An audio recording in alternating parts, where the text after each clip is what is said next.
When we actually start to design the Sandbox platform, we've been very focused on empowering creators. Through that journey, we've designed creation tools like a 3D editor called Blockhead, a game maker that is no code, a map, a marketplace, and we've been focused on bringing brands mostly from the entertainment sector: gaming, music, fashion, culture, media. Progressively, we've seen brands and Web3 communities that comes more from the finance sector.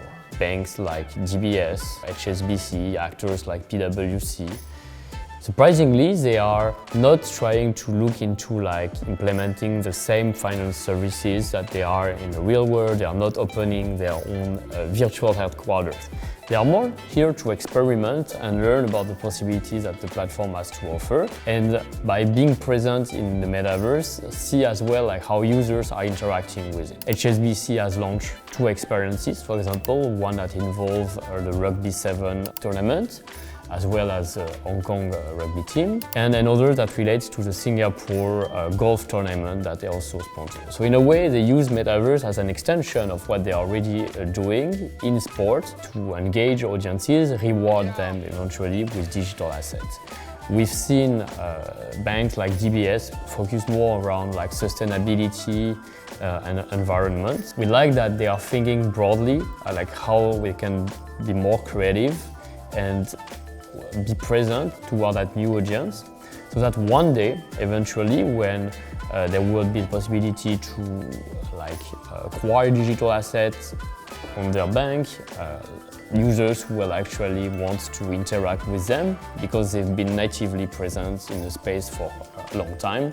The underlying idea about creating a decentralized virtual world is that users and creators are really empowered through digital ownership. All the content they create or that they earn as they interact and spend time is a digital asset that they own and can decide to keep or eventually to resell on marketplaces. I believe it's important for them to become stakeholders of those platforms because they own the virtual land, they own the avatars, they own the digital asset, they own equipment, and they own also the utility token of those platforms to participate and eventually govern those worlds and also design new format of experiences that actually can also leverage those new gaming mechanics where they could stake their token to, for example, improve their avatar skills. For example, they could stake in their land to generate new type of resource and contribute toward a circular economy on those platforms. And they can do it within the platform itself, but also outside of the platform. Because it's a decentralized ecosystem, they have that total freedom of moving their asset from anywhere else. Ultimately, one day, if I'm a creator or a player, I start earning a revenue stream by being a creator on the platform. I have people who are buying my creation on the marketplace, so I start to earn some token. It becomes a job, it becomes my main activity.